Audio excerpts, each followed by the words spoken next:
नमस्कार दोस्तों, स्वागत है आप सभी लोगों का एक बार फिर से। दोस्तों, अगर आप जो है अपने लाइफ में कुछ नया सीखना चाहते हैं तो हमारे चैनल को सब्सक्राइब जरूर करें। दोस्तों, नीलकंठ पक्षी की 8 ज्ञान के बातें जो भी सुन लेता है वह कभी भी गरीब नहीं रहता है। बंधुओं, आज मैं आपके लिए बड़ी काम की जानकारी लेकर के हाजिर हुआ हूँ, इसलिए आपसे मेरा निवेदन है कि इस वीडियो को पूरा जरूर सुनना।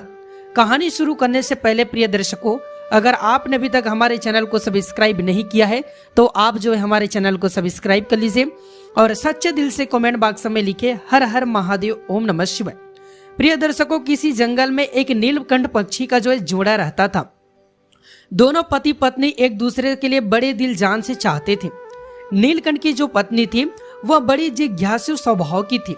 वह अपने पति से हर समय कुछ न कुछ पूछती रहती थी।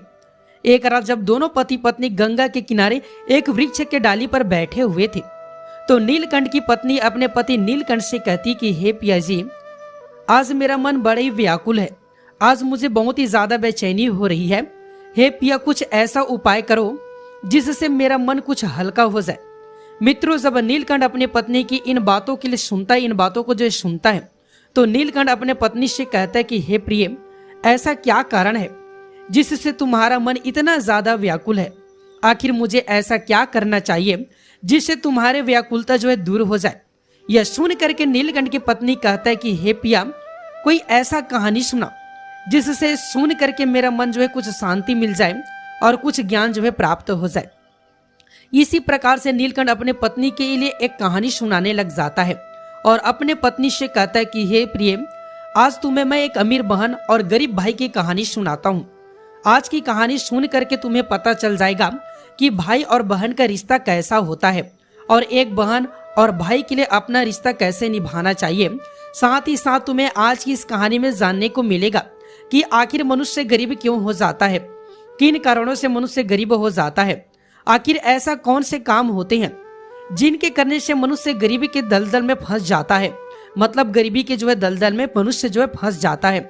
ऐसे ही कई सवालों के जवाब आज की इस कहानी में जानने के लिए मिलेगा। इसलिए आज की इस कहानी को बड़ा ही धार्मिक और बड़ा ही जीवन प्रेरणादायक कहानी है। आज की कहानी के माध्यम से तुम्हें ज्ञान की 8 बातें पता चलने वाली है। इन बातों को सुन करके कोई भी मनुष्य जो है अपनी गरीबी के लिए बड़े ही आसानी से दूर कर सकता है। मतलब जो अपने जीवन में गरीबी है उस गरीबी को जो है बड़ी आसानी से दूर कर सकता है। आज की कहानी बड़ा ही शिक्षाप्रद है, इसलिए प्रिय, इस कहानी को तुम बड़े ही ध्यान लगा करके सुनना। नीलकंठ की पत्नी कहता है, यदि इतनी अच्छी कहानी है तो तुम कहानी के लिए इतना कहना आरंभ करो। मैं पूरी तरह से ध्यान लगा करके आपकी इस कहानी को सुनूंगी और उस कहानी में बताई गई उन 8 बातों पर भी जीवन में जरूर अमल करूंगी। मित्रों, इस प्रकार से नीलकंठ अपने पत्नी के लिए जो है कहानी सुनाने लग जाता है। वीडियो में आगे बढ़ने से पहले आप सभी से एक छोटा सा रिक्वेस्ट है, अगर अभी तक आपने वीडियो को लाइक नहीं किया तो वीडियो को लाइक कर दीजिए, चैनल को सब्सक्राइब कर लीजिए और सच्चे दिल से कमेंट बॉक्स में लिखे हर हर महादेव, ओम नमः शिवाय। प्रिय दर्शकों, नीलकंठ कहता है कि हे प्रिय, बहुत पुराने समय की बात है। किसी नगर में एक बहुत ही अमीर किसान रहता था। उस किसान के घर में 2 जुड़वा संतानें जो है पैदा हुई थी। उन दोनों जुड़वा संतानों में एक पुत्र था और दूसरी संतान थी वह जो है पुत्री थी। किसान अपने पुत्र का नाम तो रोहन रख देता है और अपनी पुत्री का नाम कमला रखता है। इधर धीरे धीरे रोहन और कमला बड़े होने लगते हैं। जब धीरे धीरे किसान की दोनों संतानें बड़ी हो जाती है, धीरे धीरे जब उनकी आयु एक दिन विवाह के योग्य हो जाती है तो किसान के लिए अपने बच्चों की विवाह की चिंता सताने लगती है। एक दिन वह किसान जो है किसी कार्य से पड़ोस के एक शहर में जाता है तो वहां पहुंच करके एक व्यापारी का पुत्र उसे पसंद आ जाता है और उस व्यापारी के पुत्र के साथ में वह जो है अपनी बेटी कमला का विवाह करा देता है। इस प्रकार से कमला अपने पिता के यहाँ से विदा होकर के अपने ससुराल चली जाती है। इधर बेटी की विदा करने के बाद में वह किसान अपने पुत्र के विवाह के बारे में सोचने लगता है और सोचता है कि बेटी तो मेरी विदा हो गई, वह दूसरे घर चली गई है, अब अपने पुत्र का विवाह कर देना चाहिए। यदि मेरे पुत्र का विवाह हो गया तो मैं अपना बचा हुआ शेष जीवन जो है अपनी बहू बेटियों के साथ में रह करके आराम से व्यतीत करूंगा। दर्शक बंधुओं, इतनी कहानी सुनने के बाद में जो है नीलकंठ अपने पत्नी से फिर कहता है कि हे प्रिय, ईश्वर की लीला बड़ी विचित्र है। परमात्मा ना जाने कब किसके लिए अमीर बना दे और कब किसके लिए कब किसी को गरीब बना दे। इसके बारे में कोई भी नहीं जानता है। उस अमीर किसान के साथ भी कुछ ऐसा ही होता है। एक दिन वह किसान किसी भयंकर बीमारी के चपेट में आ जाता है। जब इधर किसान का पुत्र अपने पिता की ऐसे हालात को देखता है, तो अपने पिता की ऐसे हालात को देख करके वह बेटा बहुत ही ज्यादा दुखी हो जाता है। और उसके बाद में अपने पिता का अच्छे अच्छे डॉक्टरों से अच्छे वैद्य से इलाज करवाता है और अपने पिता के लिए महंगी महंगी दवाइयां लेकर के आता है। धीरे धीरे उसकी धन संपत्ति सारी बिकता चला जाता है। पिता के इलाज में सारी संपत्ति बिक चली जाती है। इसी प्रकार से अपने पिता का इलाज कराते हुए वह किसान का पुत्र एकदम से कंगाल हो जाता है। लेकिन फिर भी पिता की हालात में किसी भी प्रकार का कोई भी सुधार नहीं होता है। जब कोई भी दवाई उस किसान की बीमारी में काम नहीं करती है, तो एक दिन वह किसान अपने बेटे को अपने पास में बुलाता है और अपने बेटा रोहन से कहता है कि हे पुत्र, जब भी कोई काम मनुष्य के समर्थ के बाहर हो जाए, तब उसका कोई समाधान न मिले, तो फिर ऐसे समय में उस काम को ईश्वर के भरोसे छोड़ देना चाहिए। इसलिए पुत्र, अब तुम मेरी चिंता छोड़ो और तुम अब अपने भविष्य के बारे में सोचो। मेरा क्या है, आज नहीं तो कल मुझे इस संसार को छोड़ करके जाना ही है।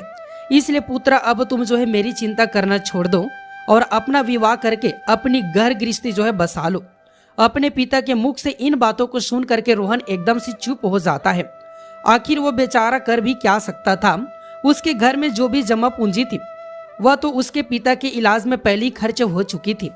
फिर कहता है कि पिताजी, जैसा आपको उचित लगे आप वैसा ही कीजिए। उसके बाद वह गरीब किसान अपने पुत्र की शादी एक गरीब घर की कन्या से करवा देता है और शादी के कुछ दिन बाद ही उस किसान की मृत्यु हो जाती है। इधर पिता के मृत्यु होने के बाद रोहन अपने पिता का पूरी रीति रिवाज से अंतिम संस्कार कराता है। रोहन का घर खेत खलियान पिता की बीमारी में, पिता के इलाज में पहले ही बिक चुका था। जो कुछ भी जमा पूंजी बच जाती है वह पिता के अंतिम संस्कार में समाप्त हो जाती है। इसी प्रकार से रोहन एकदम बहुत ज्यादा भी गरीब हो जाता है। प्रिय मित्रों, जब रोहन एक दिन बिल्कुल ही कंगाल हो जाता है, तो वह गांव के बाहर अपने पत्नी के साथ में एक झोपड़ी को बना करके रहने लगता है और दूसरों के खेतों में मेहनत मजदूरी करके अपने बीवी बच्चों का पेट पालने लगता है। उधर रोहन की बहन कमला जिसका विवाह धनी व्यापारी के घर में हुआ था, उसे जब अपने भाई की स्थिति के बारे में पता चलता है, तो वह अमीर बहन अपने गरीब भाई से घृणा करने लग जाती है। मन में सोचने लगती कि मेरा भाई अब तो बिल्कुल ही कंगाल हो चुका है। उसका घर जमीन सब कुछ बिक गया है और अब उसके पास में एक भी फूटी कौड़ी भी नहीं बची है।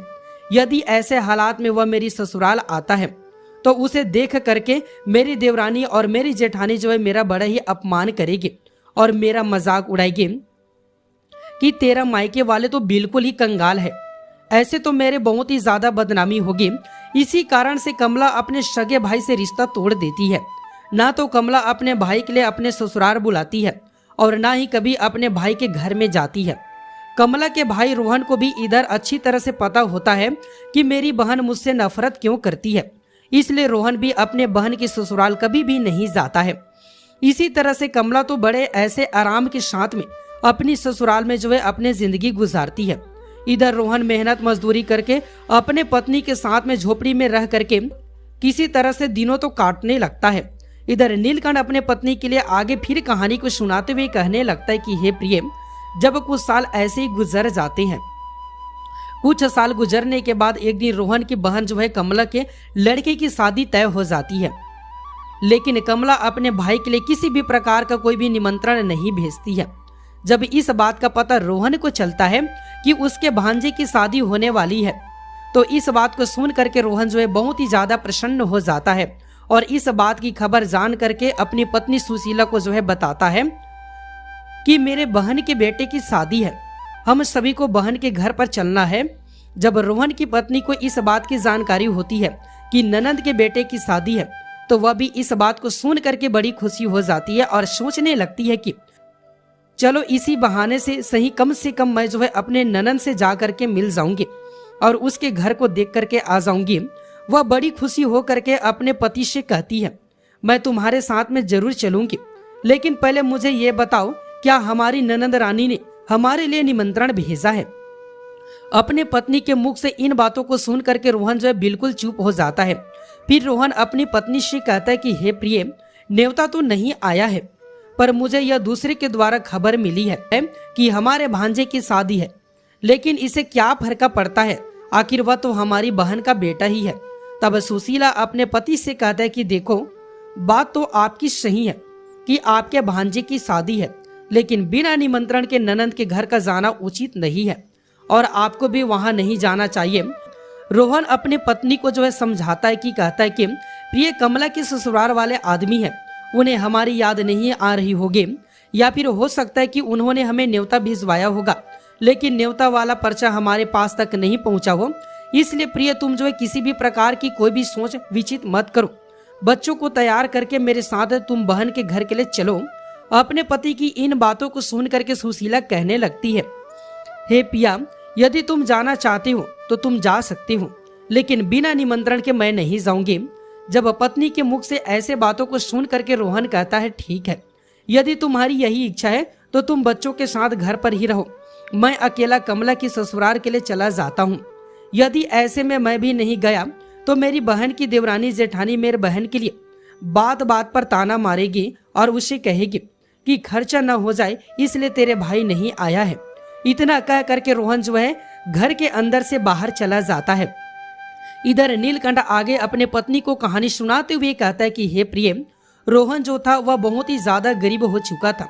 उसके पास ढंग से वस्त्र खरीदने के लिए पैसे भी नहीं थे, इसलिए वह किसी से पैसा उधार लेता है और उधार लिए हुए पैसे से अपनी बहन कमला और अपने बहनोई के लिए सुंदर सुंदर वस्त्र खरीदता है और उन कपड़ों को लेकर के अपनी बहन की ससुराल के लिए चल देता है।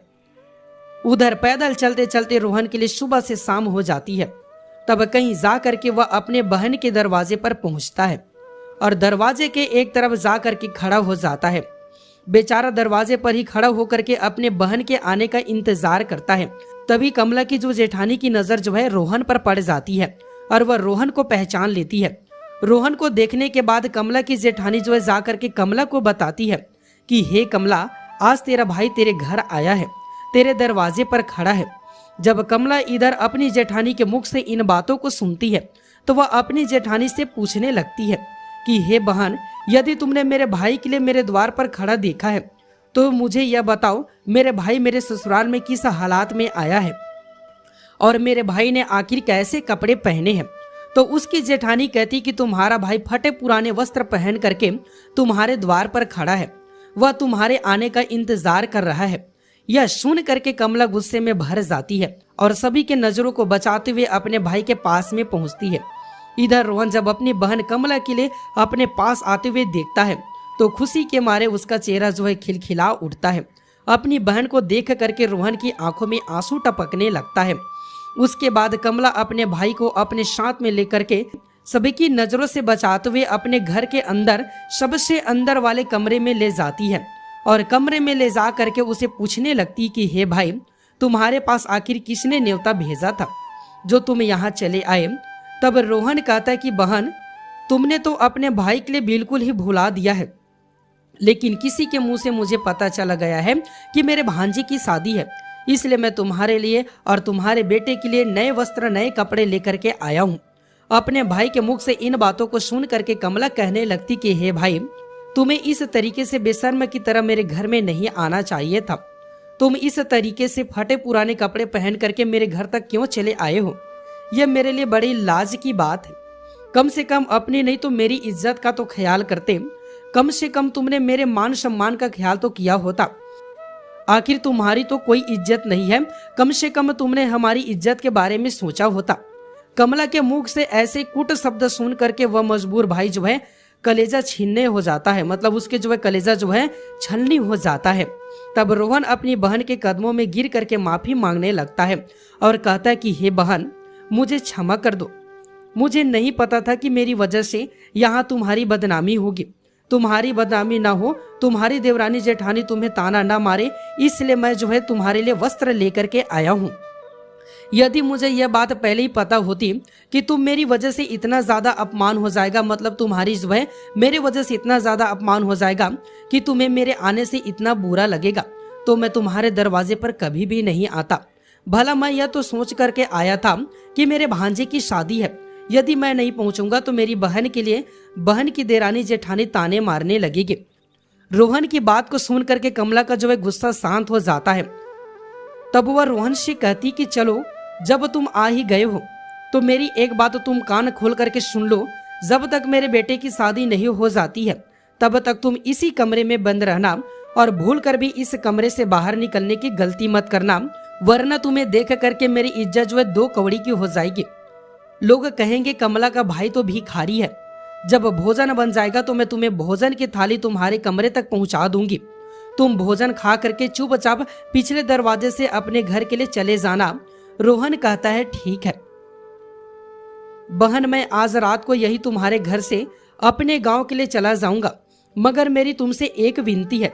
मैं तुम्हारे लिए और जीजा के लिए जो कपड़े लाया हूँ तुम उन कपड़ों को रख लो, उन्हें मैं तुम्हारे लिए बड़े प्यार से लाया हूँ।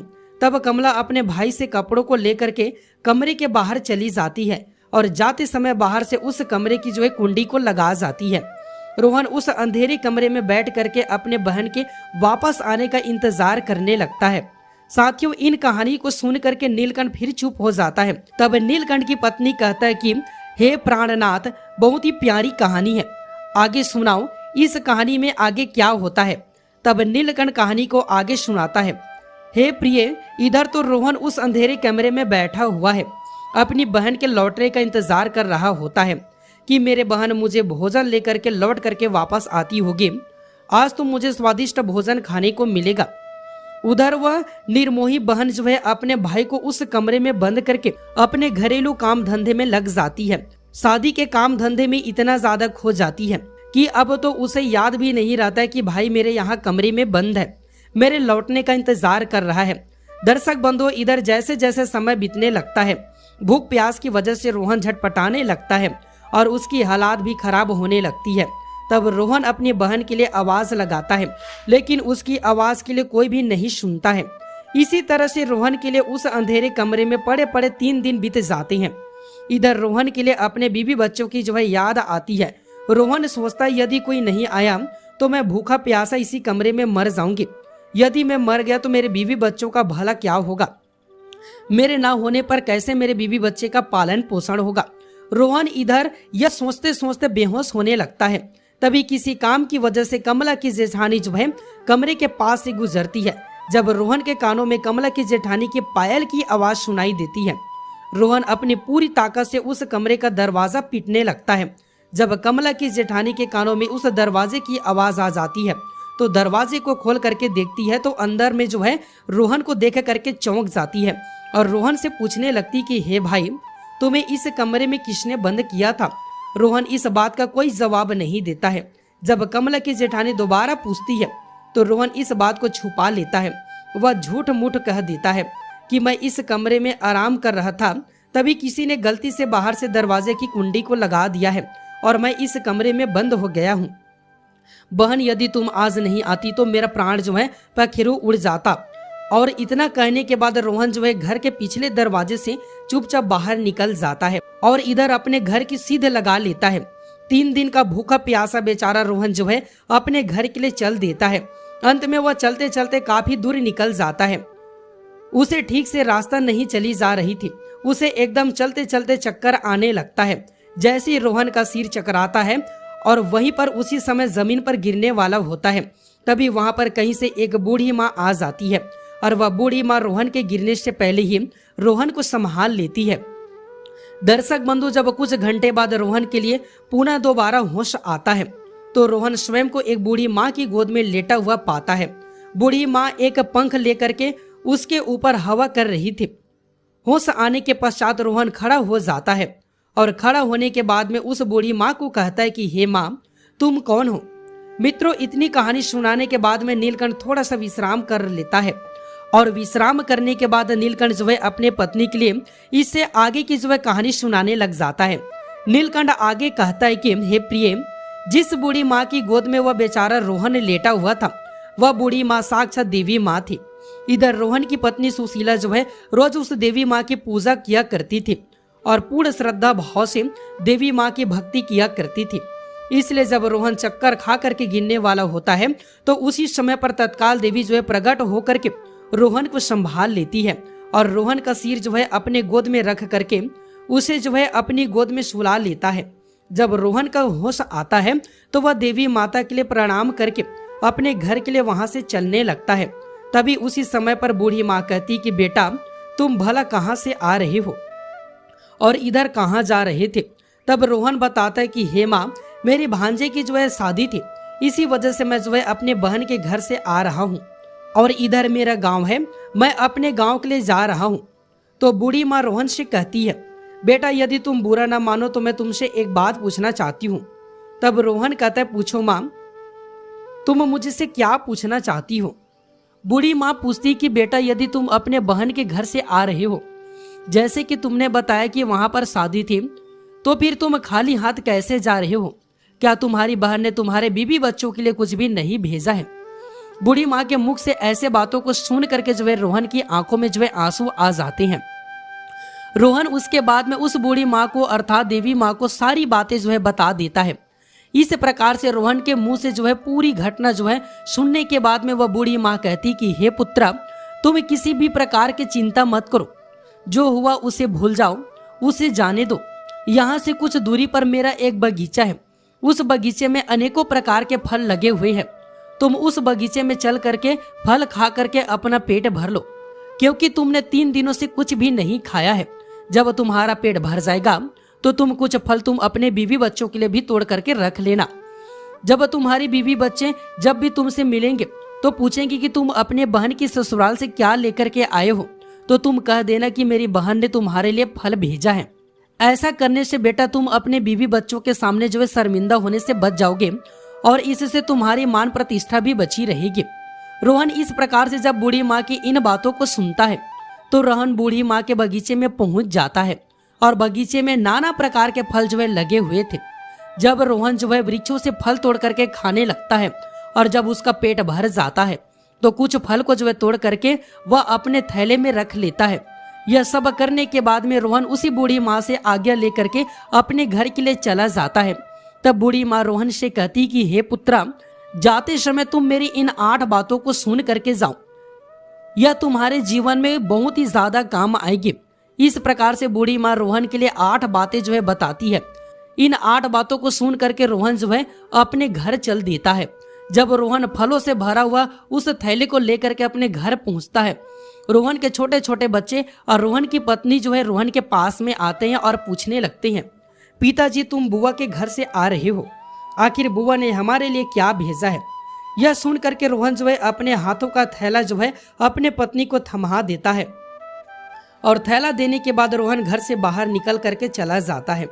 उधर रोहन के जाने के बाद में रोहन की पत्नी जब उस थैले को खोल करके देखती है तो थैले के अंदर का नजारा देख करके वह एकदम से हैरान रह जाती है। सुशीला थैला में देखती है कि वह थैला पूरा सोना चांदी से जो है फलों से जो है भरा हुआ, सोन चांदी के जो है फलों से भरा हुआ है। जब रोहन की पत्नी अनार के फलों को फोड़ा तो अनार के फलों से जो है हीरे निकलने लगती है। जब आम के फल जो है काटती है तो आम की गुठलियां की जगह जो है सोने की गुठलियां निकलती है। यह देख करके रोहन की पत्नी बहुत ही ज्यादा खुश हो जाती है और दौड़ करके अपने पति के पास में पहुंचती है और अपने पति के पास पहुंच करके अपने पति से कहती है कि तुम जो है शादी में गए थे, आखिर तुम लेकर के क्या आए हो। अपनी पत्नी की इन बातों को सुन करके सोचने लगता है कि मेरे घर वालों के लिए शायद फल पसंद नहीं आए होंगे, इसलिए मेरी पत्नी आज मुझसे ऐसी बात पूछ रही है। मुझे तो अपने बच्चों के लिए लड्डू पेड़ा लेकर के आना चाहिए था। तब रोहन अपनी पत्नी से कहते कि हे प्रिय, बहन ने जो कुछ भी भेजा है वह मैंने ला करके तुम्हें दिया है। अब जो कुछ भी थैले में है उसके लिए ही बच्चे को बांट करके दे दो। जब पत्नी कहती कि पहले तुम घर के अंदर तो चलो और घर पर जा करके देखो तो तुम्हारी बहन ने तुम्हारे लिए क्या भेजा है। यह कह करके सुशीला जो है अपने पति को पकड़ करके ले जाती है और अपने पति से कहती कि इसे जरा देखिए तो सही, आखिर हमारी ननद ने हमारे लिए क्या भेजा है। और इतना कह करके सुशीला जो है रोहन के सामने में थैले को पलट देता है। थैला पलटते ही अंदर से हीरे मोती सोने चांदी निकलते हैं। सुशीला कहती कि आखिर हमारी ननद ने तुम्हारे हमारे भाग्य ही बदल दिया है, उन्होंने फलों में छुपा करके हीरे मोती को जो है भेजा है। जब यह नजारा रोहन देखता है तो समझ जाता है कि मुझे जो रास्ते में बूढ़ी माँ मिली थी वह कोई साधारण माँ नहीं थी, वह बूढ़ी माँ कोई देवी माँ थी। लेकिन इस बारे में रोहन जो अपने पत्नी को जो कुछ भी नहीं बताता है और मन ही मन उस बूढ़ी माँ के लिए धन्यवाद देता है। दर्शक बंधु, इतने कहानी सुनने के बाद में नीलकंठ थोड़ा सा फिर आराम करता है। फिर आगे कहानी अपने पत्नी को सुनाने लगता है कि हे प्रिय, इस प्रकार से रोहन को बहुत सारा धन मिल जाता है। रोहन पहले की तरह फिर से अमीर बन जाता है। कुछ समय बाद रोहन अपनी बीवी और बच्चों के लिए एक अच्छे से आलीशान महल बनवा लेता है और बड़ी शांत शौकत के साथ जो है राजा महाराजाओं की तरह जो है महल में रहने लगता है। और सभी नगर के लोग जो है रोहन को ऐसे देख करके उसका मान सम्मान करने लगता है। धीरे धीरे करके इधर जब रोहन का महल तैयार हो जाता है, जब उसकी राजा महाराजों जैसे शान शौकत हो जाती है, तो एक दिन रोहन की पत्नी सुशीला जो है अपने पति से कहता है कि आज सावन का महीना आने वाला है और सावन के महीने में सभी स्त्रियां जो है अपने पिता के घर जाती है, इसलिए तुम भी अपने बहन के ससुराल जाओ और अपनी ननंद के लिए मेरे घर बुला करके लाओ। इसी बहाने वह जो है अपने पीहर घूम जाएगी। इसी बहाने से मैं भी अपने ननंद से मिल लूंगी। रोहन जब अपनी पत्नी की ऐसे बात सुनता है तो रोहन अपनी पत्नी से कहने लगता है फिर से अपनी बहन के ससुराल चल देता हूँ। और कुछ समय के बाद ही अपने बहन के ससुराल पहुंच जाता हूँ। एक बार रोहन फिर से अपनी बहन के उस दरवाजे पर जाकर के खड़ा हो जाता है जिस दरवाजे पर वह कुछ दिन पहले आकर के खड़ा हुआ था। उसी समय पर कमला की जेठानी घर से बाहर निकलती है और बाहर का नजारा देख करके दौड़ी दौड़ी कमला के पास में जाती है और कमला से कहती कि हे कमला, आज तो तेरा भाई आया है। अपनी जेठानी के मुख से इन बातों को सुन करके कमला जो है कहने लगती है, हे बहन, कोई भी भिखारी मेरा भाई नहीं हो सकता, मेरा कोई भी भाई नहीं है। असल में कमला ऐसा इसलिए कह रही थी क्योंकि कमला इस बारे में भी अपने भाई के लिए भिखारी समझ रही थी। लेकिन जब उसकी जेठानी बताती है कि कमला, तुम्हारी भाई आज भिखारी की तरह नहीं बल्कि राजा महाराजाओं की तरह जो है आया है। तुम्हारे भाई को देख करके ऐसा लग रहा है जैसे वह किसी देश का राजा महाराजा हो। तुम्हारे भाई के आगे पीछे चार सैनिक है। तुम्हारे दरवाजे पर एक बड़ी सुंदर सजी हुई रथ गाड़ी खड़ी हुई है। भला एक बार जाकर के तो देखो। कमला जो अपने जेठानी के मुख से इन बातों को सुनती है तो उसे अपने जेठानी की बातों पर किसी भी प्रकार का यकीन नहीं होता है और सच्चाई जानने के लिए अपने भाई के पास में जो है छुप करके अपने भाई को जो है देखने लगती है। जैसे ही कमला ने अपने भाई के उस रूप में जो है निहारती है तो अपने भाई की ठाट बाट को देख करके जो है कमला एकदम से चकित हो जाती है। सोचने लगती कि कल तक तो मेरा भाई बिल्कुल ही गरीब था, भिखारी था, पहनने के लिए ठीक से वस्त्र भी नहीं थे, फिर अचानक एकदम से इतना अमीर कैसे बन गया। अब रोहन की बहन कमला आरती का थाली सजा करके अपने भाई की आरती जो है उतारने लगती है। उसके बाद में कमला जो है अपने भाई के लिए बड़े आदर पूर्वक जो है अपने घर में बैठा करके बुला करके ले आती है और अपने भाई से कहती है कि हे भैया, मुझे क्षमा कर दीजिए, मेरी वजह से तुम्हें बहुत ज्यादा कष्ट और शर्मिंदा उठानी पड़ी है। अपने बहन के मुख से इन बातों को सुन करके रोहन कहने लगता है कि हे बहन, कोई बात नहीं, उस समय पर हमारे जो है दिन कुछ अच्छे नहीं थे। तुम्हारे गलतियों के लिए मैंने तुम्हें पहले ही क्षमा कर दिया था। बहन, अब तुम इन बातों को छोड़ो और मेरे साथ मेरे घर चलने के लिए तैयारी करो। बहन, मैं तुम्हें बुलाने के लिए आया हूँ, अब तुम्हें मेरे साथ मेरे घर चलना है। तुम्हारी भाभी ने तुम्हें बुलाने के लिए मुझे भेजा है। इतना सुन करके कमला खुशी खुशी अपने भाई के घर पर चलने के लिए तैयार हो जाती है और तैयार होकर के कमला जो है अपने भाई के रथ में बैठ जाती है। इसी तरीके से जब रोहन की बहन जो है अपने पीहर में पहुंचती है तो अपने भाई की सन शौकत को देख करके एकदम से दंग रह जाती है। वह देखती है कि भव्य आलीशान महल है और महल के अंदर अनेक प्रकार के नौकर चाकर लगे हैं और अन्न भन के भंडार जो है भरे हुए हैं। कमला अपने भाई की ऐसी स्थिति को देख करके एकदम से हैरान रह जाती है और उधर रोहन की पत्नी भी अपने ननंद की जो है खूब ज्यादा सेवा करती है। 7 दिनों तक अपनी पलकों पर जो है बैठा करके रखती है। रोहन की घरवाली को सुशीला के लिए लगता था कि यह सब शान शौकत जो है हमारी ननंद की वजह से हुआ है। अपनी ननंद की मदद के कारण ही हम इस मुकाम पर पहुंचे हैं। क्योंकि मित्रों, रोहन ने कभी भी अपने पत्नी के लिए अपने अमीर होने के बात को नहीं बताया था, क्योंकि वह जानता था कि यह सब जो है कमला की वजह से नहीं, देवी माँ के आशीर्वाद से हुआ है। मित्रों, रोहन की पत्नी सुशीला इस बात से अवगत नहीं थी यह सोच करके सुशीला जो है अपने ननंद की जो है खूब ज्यादा सेवा करती है और अपनी ननंद का खूब ख्याल रखती है। कुछ दिन बीतने के बाद जब रोहन की बहन जो है कमला ससुराल जाने का समय होता है तो रोहन की पत्नी जो है सुशीला अपने पति से कहता है कि हे पिया जी, कल तुम्हारी बहन अपने घर जाएंगे, इसलिए तुम बाजार चले जाओ और बाजार जा करके अपने बहन के लिए कुछ अच्छा सा तोहफा लेकर के आओ। पत्नी के मुख से इन बातों को सुन करके रोहन जो है घर से चला जाता है और रोहन एक मोची के दुकान पर पहुंचता है और मोची से कहता है कि हे मोची भाई, मुझे अपनी बहन के लिए बोलने वाली जूता बनवानी है, क्या तुम मेरी बहन के लिए बोलने वाली जूता जो है बनवा सकते हैं? मोची कहता है हे सेठ, मैं बोलने वाले जूता तो बना दूंगा, लेकिन उसके बनवाने के बहुत ही ज्यादा कीमत लगेगी। तब रोहन कहता है कि हे मोची भाई, मैं तुम्हें मुंह मांगा पैसा दूंगा, लेकिन ऐसा जूता जो है बना दो जूतिया के लिए जब भी मेरी बहन पहने और उन्हें पहन करके चले तो वे जूतिया बारी बारी से इन 8 बातों के लिए बोले। इसके बाद मोची के लिए रोहन वह ज्ञान की 8 बातें बताता है, जो बातें बूढ़ी माँ जो है रोहन के लिए चलते समय बताई थी। रोहन मोची से कहता है कि हे मोची भाई, अब ज्ञान की बातें मैं तुम्हें बताने जा रहा हूँ। इस प्रकार से रोहन जो है बारी बारी से वह 8 बातें जो है मोची को सुनाता है। जब यह 8 बातें वह जूतिया बोलेगी और जब मेरी बहन इन बातों को सुनेगी तो उसे अपने गलती का जो है एहसास होगा कि मुझे पैसे के घमंड में आ करके अपने भाई का ऐसा अपमान नहीं करना चाहिए था।